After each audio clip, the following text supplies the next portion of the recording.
Video like जरूर कर लीजिए और ऐसे वीडियो लगातार फ्री में पाने के लिए चैनल को तुरंत सब्सक्राइब कर लीजिए और बेल आइकन को जरूर टैप कर लीजिए ताकि आगे भी सारे वीडियो आपको मिलते रहे। यूट्यूब में फॉलो करते हैं तो प्लीज ये वाला फ्री टेलीग्राम चैनल जरूर ज्वाइन कर लीजिएगा। सारे नोटिफिकेशन सारे अपडेट यहीं पे आते हैं। ध्यान। नमस्कार साथियों, स्वागत है आप सभी का स्टेट पीसीएस प्रिपरेशन पे। और आज का जो हमारा टॉपिक है, जो हम पढ़ रहे थे लास्ट क्लास में, हमने पढ़ा था केंद्रीय वित्त आयोग और केंद्रीय वित्त आयोग के क्या क्या अनुशंसाएं हैं। अभी जो है 15वां केंद्रीय वित्त आयोग चल रहा है, उसकी क्या क्या अनुशंसाएं हैं पंचायती राज में धन के वितरण को लेकर के, और इस 15वें वित्त आयोग का पैसा हम कहाँ कहाँ खर्च कर सकते हैं, कहाँ कहाँ नहीं खर्च कर सकते, वो सब मैं आपको लास्ट क्लास में बता दिया था। अब ये आज हम एक छोटा सा टॉपिक और है, 5-10 मिनट में ख़त्म हो जाएगा। ये टॉपिक हमारा राज्य वित्त आयोग, क्योंकि मैंने आपको बताया था कि पंचायती राज जो संस्थाएं हैं इनको 2 प्रकार से धन की प्राप्ति होती है, 2 तरीके से इनको धन जो है प्राप्त होता है। पहला सेंट्रल फाइनेंस कमीशन से और दूसरा स्टेट फाइनेंस कमीशन से। सेंट्रल में 15 फाइनेंस कमीशन चल रहा है, स्टेट में 5th फाइनेंस कमीशन चल रहा है। अब ये बदल जाएंगे कुछ दिन बाद ठीक है, अभी तक की स्थिति यही है। तो अभी हम देखेंगे राज्य वित्त आयोग के बारे में, जो भी महत्वपूर्ण जानकारी है उसकी हम बात करेंगे। तो देखो, संविधान के अनुच्छेद 243 आई और 243 वाई ठीक है, 243 आई और 243 वाई के अंतर्गत पंचायती राज संस्थाओं तथा नगरीय निकायों की वित्तीय स्थिति के सुधार हेतु राज्य के कुल कर का एवं कार्यतर राजस्व में से स्थानीय निकायों की हिस्सेदारी नियत करने हेतु प्रत्येक 5 वर्ष पर एक राज्य वित्त आयोग का गठन किया जाएगा। ये जो आर्टिकल है इनको आप अच्छे से याद कर लो, पेपर में आ सकते हैं पंचायती राज से जुड़े जितने भी आर्टिकल हैं। चलिए एक सवाल आपसे पूछता हूँ, बताइए महिलाओं के लिए पंचायती राज में आरक्षण की व्यवस्था किस आर्टिकल में की गई है? 243 तो है, लेकिन कौन सा है? ए है, बी है, सी है, डी है, ई है, एफ है, कौन सा है? जरा कमेंट करके तो बताओ दो, देखते हैं कितनी तैयारी आप लोग कर रहे हैं तो हर 5 साल बाद एक राज्य वित्त आयोग का गठन होगा, जो कि अनुशंसा देगा किस निकाय को कितना पैसा मिलना चाहिए। संविधान के उक्त प्रावधानों के अनुपालन में राज्य सरकार द्वारा 5म राज्य वित्त आयोग गठित करते हुए आयोग की संस्तुतियां लागू करने का निर्णय लिया गया। यानी अभी अपने यूपी में कौन सा फाइनेंस कमीशन चल रहा है? 5th फाइनेंस कमीशन चल रहा है, ध्यान रखना, 5म वित्त आयोग। राज्य वित्त आयोग की संस्तुतियों के आधार पर जिला पंचायत, क्षेत्र पंचायत तथा ग्राम पंचायतों को संक्रमित की जाने वाली धनराशि के उपभोग के संबंध में शासनादेश ये दिनांक इतने को 18/2020 के द्वारा मार्गदर्शक सिद्धांत जारी किए गए हैं। मैंने आपको पहले ही बताया कि जो भी पैसा सरकार देती है उसको कहाँ कैसे खर्च करना है, ये बात भी स्वयं सरकार ही बताती है, आपको अपना दिमाग नहीं लगाना है। फील्ड में भी जब आप आ जाओगे, नौकरी में भी जब आप कर रहे होगे, तो सरकार जितना रुपया आपको देगी और वो लाखों में होता है, वो आपको अपनी मर्जी से खर्च नहीं करना है कि जहाँ मैंने वहाँ उड़ा दिया। उसके लिए प्रॉपर शासनादेश जारी किए हैं, उनके अनुसार ही आप उन्हें खर्च करेंगे। अगर आप किसी भी धन को शासनादेश में दिए गए जो नियम हैं, जो अनुदेश हैं, उसके अनुसार खर्च नहीं करोगे तो ये वित्तीय अनियमितता में आएगा, और वित्तीय अनियमितता का मतलब है कि आप पर कार्रवाई हो सकती है, आपको सस्पेंड भी किया जा सकता है, ध्यान रखना अब चलो देखते हैं पंचायती राज संस्थाओं का अंश तथा धन वितरण का फॉर्मूला। तो राज्य वित्त आयोग के अंतर्गत पंचायती राज संस्थाओं हेतु अवमुक्त धनराशि का जनपदवार विभाजन 90%, इसमें जो जनसंख्या रहेगी वो 2011 की रहेगी, तथा 10% क्षेत्रफल के आधार पर किया जाता है। यानी आप ध्यान रखना कि गांव में, हम ग्राम की बात कर रहे हैं, ग्राम में जो भी पैसा आता है, ठीक है, स्पेशली चाहे सेंट्रल का हो या स्टेट का हो, ये सब के सब मोस्टली किस पर आधारित होते हैं? जनसंख्या पर आधारित होते हैं। यानी अगर किसी गांव की जनसंख्या कम है तो वहाँ कम पैसा आएगा, और अगर किसी गांव की जनसंख्या ज़्यादा है तो वहाँ ज़्यादा पैसा आएगा। ये बात बिल्कुल आप समझ लो। इसके बाद 10% जो पैसा देने की बात आती है ना, उसमें हम जो है क्षेत्रफल भी देखते हैं यानी मोस्टली जो चीज़ देखी जाती है वो जनसंख्या है पैसा देते हुए, इसके बाद क्षेत्रफल को भी कंसीडर किया जाता है। लेकिन 90% जो पैसा दिया जाता है वो जनसंख्या के आधार पर ही दिया जाता है। ठीक है।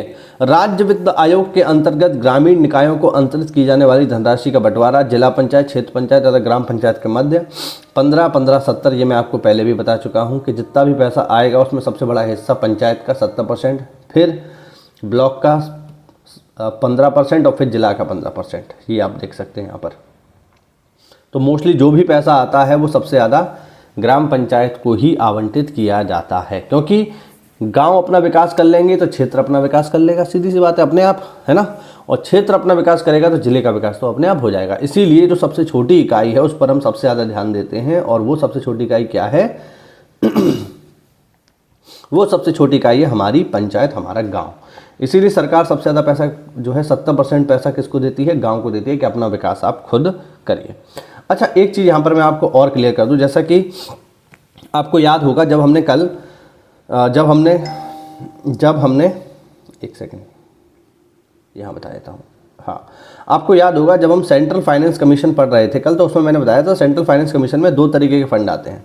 पहला होता है टाइड, ठीक है, और दूसरा होता है अनटाइड। मैंने बताया था टाइड फंड में 60% धनराशि दी जाती है और अनटाइड फंड में 40% धनराशि दी जाती है। मैंने बताया था कि 60% धनराशि जो है ये किस पर खर्च होगी?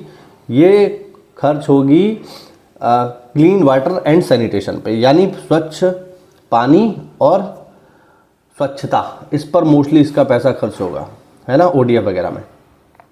और 40% पैसा ये आप जो है अन्य चीज़ों में खर्च कर सकते हो। तो यहाँ पर हमने देखा था कि सेंट्रल का पैसा टाइड और अनटाइड में है, लेकिन जब हम स्टेट में आ जाते हैं ना, जब हम स्टेट फाइनेंस कमीशन में आ जाते हैं, तो आप ध्यान रखना, स्टेट फाइनेंस कमीशन में टाइड अनटाइड जैसा कुछ नहीं होता। स्टेट फाइनेंस कमीशन का सारा पैसा, यानी 100 का 100% पैसा अनटाइड होता है। ये बात आप लोग ध्यान रखिएगा। स्टेट में राज्य का सारा पैसा, राज्य वित्त का सारा पैसा अनटाइड होता है, और इस अनटाइड फंड को आप जितनी भी हमारी, आपको याद होगा मैंने आपको जो है ये बताया था कि एक बार इसको फिर से लिख देता हूँ। हाँ, स्टेट फाइनेंस कमीशन का सारा 100% पैसा कैसा है? अनटाइड है, ठीक है। और ये अनटाइड पैसा जितनी भी 9 थीम है लोकल एसडीजी की, आपको याद है कि नहीं? हमने देखा था लोकल एसडी की जो एसडीजी है इसकी टोटल 9 थीम है। तो इन 9 थीम्स में से किसी पर भी आप 1, 2 या 3 मैक्सिमम, इन पर इस 100% पैसे को आप कहीं भी खर्च कर सकते हो 9 थीम में। तो ध्यान रखना, स्टेट फाइनेंस कमीशन का, ये बहुत इंपॉर्टेंट बात आपको बता रहा हूँ, लोगों को पता भी नहीं है ना। तो स्टेट फाइनेंस कमीशन का जितना भी पैसा होता है सब अनटाइड होता है, इसमें टाइड अनटाइड जैसा कुछ नहीं है, सब पैसा खुला हुआ है, और आप इस पैसे को हर उस जगह पर खर्च कर सकते हो जो लोकल एसडीजी की 9 थीम्स में शामिल है। और हम जानते हैं कि उन जो लोकल एसडीजी हैं हमारे, उनमें आप एक बार में 1 या अधिकतम एक बार में 3 थीम्स का चयन कर सकते हो, उस पर काम कर सकते हो। तो ये सारा का सारा पैसा यहाँ पर खर्च किया जा सकता है, इसमें टाइड जैसा कुछ भी नहीं है, ठीक है। तो इस चीज़ को आप लोग नोट कर लेना, बहुत ही इम्पॉर्टेंट है, सही है ना। हाँ, तो और अच्छा, एक लोग को जो है कुछ कल जो है कमेंट कर रहे थे कि हर मतलब 2-4 चैनल उन्होंने देख के आए होंगे, तो उन्होंने ये कमेंट किया कि हर चैनल का जो है कंटेंट जो है अलग अलग है ना। तो मैं उनको बता दूं भाई, ये मेरा कोई कंटेंट नहीं है, पहली बात, ठीक है। ये मेरा कंटेंट नहीं है, इसको मैंने तैयार नहीं किया है, मैंने कहीं से इसको कॉपी पेस्ट नहीं किया है कि साहब अभी जैसे आप यूट्यूब चैनल वगैरह देखोगे तो वहाँ पर जैसे क्या हो रहा है कि वो सब इंटरनेट का कॉपी पेस्ट है ना, और इंटरनेट पे जो भी मिलता है उसको कॉपी पेस्ट करके छाप दे रहे हैं, उन्हीं नोट्स को बेच रहे हैं। बट मेरे साथ ऐसा नहीं है। मैं आपको बता दूं, ये जितने भी नोट्स हैं ये खुद पंचायती राज मंत्रालय के हैं, ठीक है। ये और खुद हमें सरकारी, जब हमने ट्रेनिंग की थी ग्राम विकास अधिकारी की, तो उसमें जब ट्रेनिंग हुई हमारी तो खुद पंचायती राज मंत्रालय के द्वारा ये नोट्स दिए गए हैं। तो हमारा इसमें कुछ नहीं है, ये सब सरकारी है। तो सारा का सारा माल सरकारी है, इस पर ज़्यादा सोचने की आवश्यकता नहीं है। और मुझे लगता है कि इसको लेकर के आप जो है, अगर मान लो कोई पेपर में सवाल आया और आपको लग रहा है कि इसमें ये था और पेपर में कुछ अलग दे रहा है, तो इसको लेकर के आप क्लेम भी कर सकते हैं कि भाई ये तो खुद हमें पंचायती राज विभाग ने दिया है, तो सही होना चाहिए, है कि नहीं। तो ये एकदम ऑथेंटिक सोर्स है भाई, बिल्कुल ऑथेंटिक, है ना। तो इस पर आप ज़्यादा टेंशन मत लो, ठीक है। तो आपको समझ में आया कि स्टेट फाइनेंस कमीशन का सारा पैसा अनटाइड है, तो इसमें ऐसी कोई बाउंडेशन नहीं है कि यहीं खर्च हो, कहीं खर्च कर लो। अब कहाँ कहाँ खर्च कर सकते हैं, देखो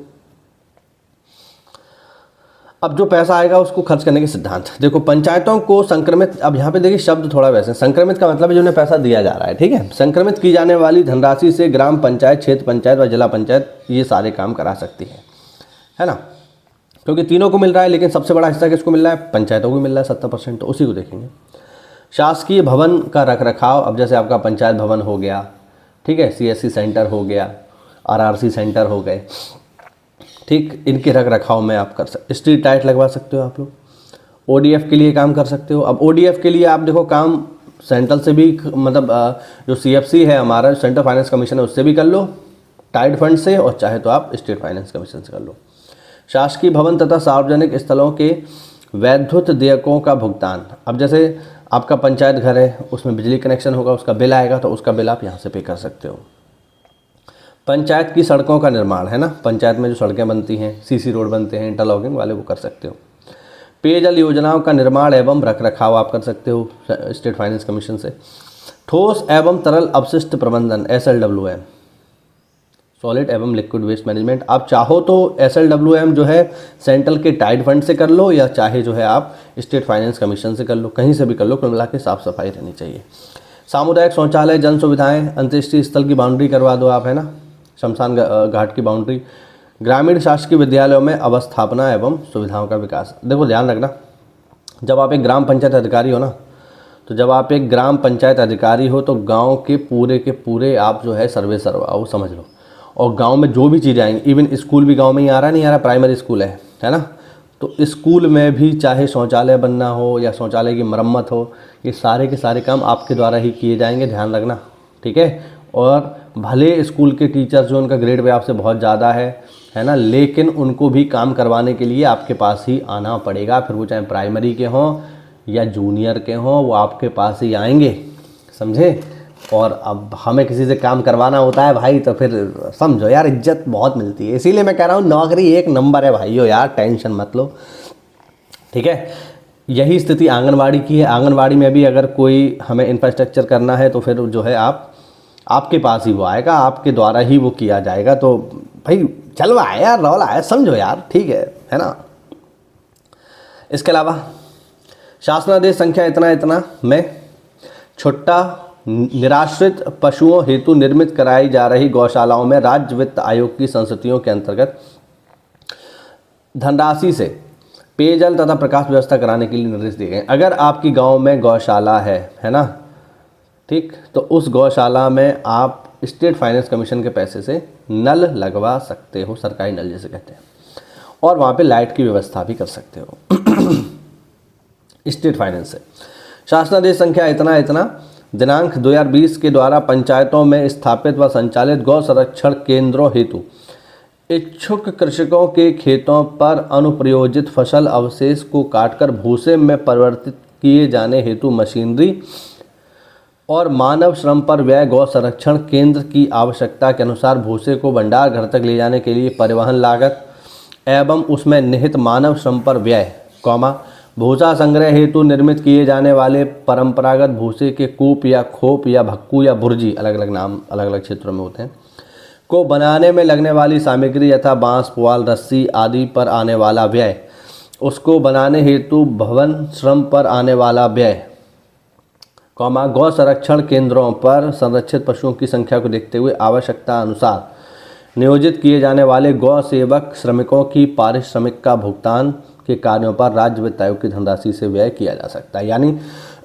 इसको और आसान भाषा में आपको बताऊं तो अगर आपके ग्राम पंचायत में गौशाला है, ठीक है, अगर गौशाला है तो उस गौशाला में आपको चाहे बुर्जी बनानी है जहाँ पे भूसा रखा जाता है, या ऊपर जो है उसके तिरपाल वगैरह डालनी है, या बांस की कोई कवरिंग करनी है, या अब गौशाला में मान लीजिए 30 गैया हैं, 40 गैया हैं, तो हमें फिर क्या चाहिए होगा, एक गौ सेवक चाहिए होगा जो उनका देखभाल करे, तो उसकी सैलरी भी आप ही दोगे ठीक है। तो गौशाला में काम होने के लिए, भूसा लाने ले जाने के लिए गाड़ी चाहिए, बहुत सारी चीज़ें चाहिए, तो वो सारी चीज़ों का पैसा आप जो है स्टेट फाइनेंस कमीशन से पे करोगे। ऐसा आप कर सकते हो, इसमें कोई भी समस्या वाली बात नहीं है। ये आपका शासनादेश है, ये संख्या है। इसके अनुसार अगर आप गौशाला में खर्चा स्टेट फाइनेंस कमीशन से करते हो तो बिल्कुल सही है, इसे वित्तीय अनियमितता नहीं माना जाएगा। ठीक है। शासनादेश संख्या इतना 2020 के द्वारा राज्य वित्त आयोग के अंतर्गत ग्रामीण अंचल में निवासरत किसी परिवार की आर्थिक कठिनाई की वजह से उत्पन्न विपन्नता में भुखमरी का शिकार ना हो। यानी अगर आपके क्षेत्र में कोई आपके पास क्षेत्र होगा, आपके पास एक गांव होगा स्टार्टिंग में, फिर 2 होंगे, 4 होंगे, 5 होंगे, 9 10 तक होंगे, बात समझ रहे हो। तो 10 अगर किसी के पास मान लीजिए 9 ग्राम पंचायतें हैं, तो 9 ग्राम पंचायतों का मतलब हो गया कम से कम मैं आपको बताऊं 18 से 20 हज़ार लोग आपके आसपास होंगे जिनकी देखभाल का काम आप करोगे। 18 से 20 हज़ार लोग, एक क्लस्टर में कम से कम 6 हज़ार की आबादी होती है। ठीक है। तो आपके पास 3 भी क्लस्टर है, 4 भी क्लस्टर है, तो सोचो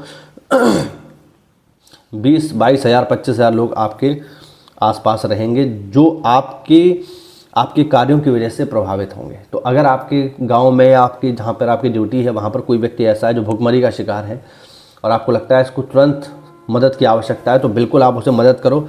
ऐसे परिवार को ग्राम पंचायत तत्काल 1000 रुपये की आर्थिक सहायता दे सकती है, तुरंत। और ये पैसा कहाँ से जाएगा? स्टेट फाइनेंस कमीशन से जाएगा। बिल्कुल आप दो, कोई दिक्कत नहीं है। लोगों की खुले हाथ सहायता करो, मदद करो, एकदम रॉबिन हुड बन जाओ यार। गाँव वाले, तुम गाँव में घुसो तो गाँव वाले चिल्लाएं सेठ जी आ गए, दाता आ गए, भाई एकदम मसीहा बन जाओ गरीबों के यार। बिल्कुल करो, क्यों नहीं कर सकते? बिल्कुल कर सकते हैं। आप देखो ना सारा कुछ तो, और ये सब नियमानुसार है, एक एक पॉइंट नियमानुसार है भाई। इसमें किसी भी तरीके का कोई आप पे उंगली नहीं उठा सकता कि तुमने ऐसा क्यों कर दिया, क्योंकि खुद शासनादेश है भैया, आपको देखो ना। तो 1000 रुपये दे सकते हैं। ग्रामीण क्षेत्र में निवासरत परिवार की गरीबी की दिशा में कतिपय स्थितियों में बीमारी का इलाज कराने में अगर सक्षम नहीं होते हैं तो उन्हें इलाज के लिए 2000 रुपये की धनराशि दी जा सकती है। तथा आर्थिक रूप से असक्षम परिवार में मृतक, अगर किसी व्यक्ति की भगवान न करे मृत्यु हो जाए और उस व्यक्ति के पास उसका अंतिम संस्कार कराने के लिए पैसे नहीं है, तो 5000 रुपये तक आप दे सकते हो। तो सोचो कितनी पावर है आपके पास। देख रहे हो, आप अपनी पावर को समझो। लोग पावर के पीछे भागते हैं कि यार बीपीओ की जॉब प्रोफाइल क्या है, ये क्या है, वो क्या है। यार देखो ये पावर है। क्या किसी और नौकरी में आप ऐसा कर पाओगे? आप मुझे बताओ। आप डायरेक्टली किसी और नौकरी में ऐसा कर पाओगे? क्या लेखपाल में आप ऐसा कर पाओगे? बोलो, नहीं कर सकते। रेलवे में ऐसा कर पाओगे? आप नहीं कर सकते। पुलिस में ऐसा कर पाओगे? नहीं कर सकते। हाँ, अपनी जेब से निकाल के दे दोगे वो बात और है, वो आपका हृदय दानी है तो आप ऐसा कर सकते हो। लेकिन सरकार आपको यहाँ देखो कितना सारा कह रही है। आप 1000 देना चाहो 1000 दो, बीमार है तो 2000 दो, और किसी व्यक्ति की मृत्यु हो जाए और उसका अंतिम संस्कार के पैसे नहीं तो 5000 रुपये की धनराशि आप दे सकते हो। सोचो यार कितनी पावर है हमारे पास। सरकार कितनी पावर देती है ग्राम पंचायत अधिकारी को, समझो इस पावर को भाई।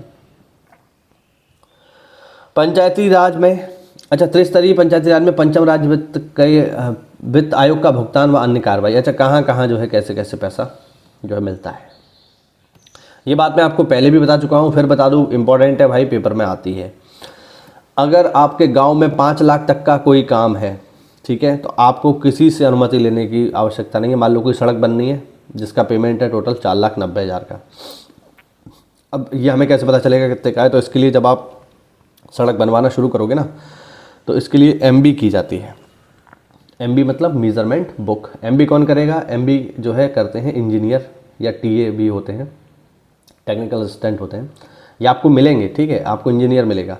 वो इंजीनियर आएंगे और इंजीनियर साहब जो है ये बताएंगे कि इस सड़क को बनाने में इतनी मिट्टी, इतनी सीमेंट, इतनी गिट्टी, ये सब लगेगा और इसका टोटल कॉस्ट कितना होगा? 4,90,000। तो अगर 4,90,000 का मतलब है 5 लाख तक का अगर कोई भी आपके यहाँ काम है, आपको किसी से अनुमति लेने की आवश्यकता नहीं है। ग्राम सभा स्तर पर उसे पास कराओ और धनाधन काम कराइए। पंचायत स्तर पर आपको किसी के पास फाइल ले जाने की अनुमति नहीं है, मतलब आवश्यकता नहीं है, आप अपने स्तर से कराओ। लेकिन अगर कोई सड़क लंबी है मान लीजिए और उसमें 5 लाख से ऊपर का पेमेंट हो गया, 6 लाख का हो गया साहब, तो ऐसे में वो फिर फाइल आपके अधिकार से बाहर हो जाएगी और उसे फिर पास करेंगे ADO साहब। ADO साहब बहुत तरीके के होते हैं, हम यहाँ बात कर रहे हैं पंचायत की, क्योंकि ADO साहब समाज कल्याण के भी होते हैं, ADO साहब ISB भी होते हैं, ADO साहब जो है कृषि विभाग में भी होते हैं, ADO साहब सहकारिता विभाग में भी होते हैं। बहुत सारे ADO होते हैं, आप सिस्टम में आओगे तब पता चलेगा। लेकिन हम यहाँ पर बात करें पंचायत की, क्योंकि हमारा डिपार्टमेंट कौन सा है? पंचायती राज। तो अगर 6 लाख का काम है, 7 लाख तक का काम है, तो मैक्सिमम 7.5 लाख तक का अगर कोई काम है तो ADO साहब के पास 7.5 लाख से भी ऊपर चला गया, लेकिन 10 लाख तक की लिमिट में है तो वो जाएगा फिर DPRO साहब के पास, ठीक। और उससे भी ऊपर चला गया, 10 लाख से भी ऊपर चला गया तो वो जाता है वो DM साहब के पास, ध्यान रखना, है ना। ये तो इनकी प्रशासनिक स्वीकृति हो गई। और ये जो धनराशि है इतनी सही है या नहीं इसके लिए क्या होता है, आपको जो है टेक्निकल असिस्टेंट मिलते हैं, ये आप देख सकते हो, है ना। यहाँ पर अभियंता यानी इंजीनियर होते हैं जिला पंचायत के, वो काम करके देते हैं। तो आपको इसमें बस याद ये रखना है 5 लाख तक का काम पंचायत खुद करेगी, 5 लाख से 7.5 लाख तक का काम ADO साहब की फाइल से मतलब स्वीकृति से होगा, 7.5 से 10 लाख तक का काम DPRO साहब की अनुमति से होगा, और 10 लाख तक का काम जिलाधिकारी साहब से, मतलब 10 लाख से ऊपर का काम जिलाधिकारी साहब की अनुमति से होगा। यानी आपके पास जो पावर है वो है 5 लाख तक की, 5 लाख तक आप कोई भी काम कर सकते हो। यानी आपकी जो पावर है ग्राम पंचायत अधिकारी के रूप में ये 5 लाख तक की है। 5 लाख तक आप गांव में कोई भी काम धड़ल्ले से करवा सकते हो, किसी के पास फाइल ले जाने की आवश्यकता नहीं है, ठीक है। अच्छा, ये भी ध्यान रखना कि अगर आपने पंचायत कार्यों को करवाने के अंतर्गत धनराशि का दुरुपयोग किया और वो धनराशि 1 रुपया ही क्यों ना है, 1 रुपये की भी अगर गड़बड़ हुई तो आपके विरुद्ध कार्रवाई की जाएगी। ना केवल आपके विरुद्ध कार्रवाई की जाएगी, यानी आप प्रधान हैं तो भी कार्रवाई होगी, जिला पंचायत अध्यक्ष हैं तो भी कार्रवाई होगी, ब्लॉक प्रमुख हैं तो भी कार्रवाई होगी, बल्कि उनसे जुड़े हुए जो सचिव साहिबान हैं उन पर भी कार्रवाई होगी। इसे रिकवरी बोलते हैं। मान लो आपने कोई काम करवाया और उसमें 50,000 का गड़बड़ हो गया, ठीक है, गाँव में होता है, ऐसा नॉर्मल है। अब 50,000 का जो है मामला गड़बड़ हो गया, यानी काम जो हुआ वो हुआ मान लीजिए 2 लाख का, सही है, और जब पूरी चेकिंग की गई तो मालूम चला खर्चा हुआ है आपका 1.5 लाख ही, 50,000 आप लोग खा गए। तो ऐसे में क्या हुआ, रिकवरी होगी। रिकवरी जो है किस पर आएगी, प्रधान जी पर आएगी और आप पर आएगी, GPA पर आएगी। तो आधा पैसा प्रधान जी देंगे, आधा आप दोगे, तो ये बराबर किया जाएगा, ठीक है, ध्यान रखना। अब ये गेटवे है, मतलब जो भी पेमेंट होता है वो इसी गेटवे से होता है, ध्यान रखना। पंचायत का जितना भी पेमेंट होता है वो ग्राम स्वराज पोर्टल पर ही होता है, ये आप लोग ध्यान रखिएगा, ठीक है। चलिए, तो ये हो गया हमारा आज का पूरा टॉपिक। इसमें एक चीज़ और देख लो आप लोग, पंचायती राज प्रशिक्षण संस्थान हेतु धनराशि। पंचायती राज संस्थाओं के निर्वाचन प्रतिनिधियों तथा कर्मियों के प्रशिक्षण हेतु, यानी आप लोग जब नौकरी में आ जाओगे तो आपका प्रशिक्षण तो होगा, इसके अलावा आपको घुमाया भी जाएगा, सब गांव दिखाए जाएंगे, पंचायत दिखाई जाएंगे, कैसे काम करते हैं सब दिखाया जाएगा, है ना, रिसर्च वगैरह भी होती है। तो इसके संचालन हेतु आवश्यक आवर्ती व्यय के लिए ग्रामीण निकायों हेतु राज्य वित्त आयोग के अंतर्गत प्रतिवर्ष संक्रमित की जाने वाली धनराशि में से राज्य स्तर पर पंचायती राज प्रशिक्षण संस्थान हेतु 0.15% धनराशि जो है अलॉट की जाती है। यानी जो भी पंचायती राज प्रशिक्षण संस्थान हैं उनको 0.15% धनराशि जो है पंचायती राज प्रशिक्षण संस्थान को दी जाती है, पंचायती राज मंत्रालय और पंचायती राज विभाग के द्वारा, ध्यान रखना, ठीक है। तो ये हुआ आज का हमारा टॉपिक, आप समझ गए होंगे, ठीक है, कि किस तरीके से सेंट्रल फाइनेंस कमीशन और स्टेट फाइनेंस कमीशन काम करते हैं। याद रखना, सेंट्रल फाइनेंस कमीशन में 2 तरीके का फंड होता है, टाइड और अनटाइड, जबकि स्टेट में सारा का सारा अनटाइड होता है, कोई भी टाइड फंड नहीं होता। किस पैसे को कहाँ खर्च करेंगे, गौशाला पे खर्च कर सकते हैं, कहाँ कैसे खर्च करते हैं, वो सब हमने देख लिया। उम्मीद करता हूँ आपको ये क्लासेस पसंद आ रही होंगी। कोई भी डाउट हो कमेंट के माध्यम से पूछो, ठीक है, और जल्दी बनो यार ग्राम पंचायत करे, क्या 1 महीना बाकी है, 1 महीना बाद बस मौज ही मौज है, ठीक है। और क्या यार, बस पढ़ाई करो और ज़्यादा से ज़्यादा सोचो मत। बन रहे हो तुम लोग यार, सब टेंशन मत लो, सब अब हमारे चैनल से जो भी लोग जुड़े हैं अच्छे से तैयारी कर रहे हैं, जो पहले से भी तैयारी कर रहे हैं उन सबका सिलेक्शन होगा, टेंशन मत लो, है ना। और मिलते हैं फिर, आप लोग सेलेक्ट हो जाओ फिर मिलना यार, है ना, संपर्क कर लेना, ठीक है। चलिए, अच्छा एक चीज़ मैं आपको बता दूं कि हमारे टेलीग्राम चैनल भी है, बहुत से लोग जो है उससे जुड़ना चाहते हैं, तो स्टेट PCS प्रिपरेशन के ही नाम से एक टेलीग्राम चैनल है, उस पर आप चाहो तो जुड़ सकते हो, ठीक है। चलो मिलता है अगली क्लास में, तब तक के लिए जय हिंद, जय भारत, वंदे मातरम। साथियों, UPSSC की VPO परीक्षा का एग्ज़ाम 27 अप्रैल को होने वाला है, तो इसके लिए स्पेशल बैच लॉन्च कर दिया है स्टडी फॉर सिविल सर्विसेज में। इसमें आपको बहुत ही कम समय में और बहुत ही कम पैसे में आपको कंप्लीट तैयारी करवा दी जाएगी पूरी की पूरी। यहाँ पर आप देख सकते हो मेंस का कंप्लीट स्टडी मटेरियल बैच आपको मिल जाएगा केवल 800 रुपये में, जिसमें आपको VPO के लेटेस्ट ट्रेंड और पैटर्न के अकॉर्डिंग और ऑफिशियल सिलेबस के अकॉर्डिंग सारे के सारी चीज़ें दे दी जाएंगी। बेसिकली 3 चीज़ें आती हैं इसमें, पंचायती राज आएगा, कंप्यूटर आएगा और उत्तर प्रदेश स्पेशल आएगा। तो ये तीनों की तीनों चीज़ें जो है आपको 30 दिनों के भीतर दे दी जाएंगी और फिर जो है आपको बाकी का पूरा जो समय है वो केवल रिवीजन के लिए आपको मिलेगा। तो बहुत आसानी से आप इसमें तैयारी कर सकते हैं। आपने पहले से तैयारी कर रखी है तो आप चाहें तो केवल टेस्ट सीरीज भी ले सकते हैं। मात्र 400 रुपये में इसमें 20 फुल लेंथ टेस्ट सीरीज आपको दे दी जाएंगी, जिसमें सिलेबस के अकॉर्डिंग मोस्ट एक्सपेक्टेड क्वेश्चंस आपको लगवा दिए जाएंगे। आप चाहें तो इसके पेड क्विज भी ले सकते हैं मात्र 500 रुपये में, जिसमें आपको टेलीग्राम पर लेटेस्ट ट्रेंड और पैटर्न के अकॉर्डिंग पेड क्विज लगवा दिए जाएंगे। ठीक है, और आप पूरा का पूरा बैच लेना चाहे तो इसमें अभी आपको 200 रुपये की छूट भी मिल रही है। मात्र 1500 रुपये में आप पूरा का पूरा बैच ले सकते हैं। बैच लेने के लिए साथियों नीचे दिए गए नंबर्स पे आप कॉल कर लीजिए। धन्यवाद।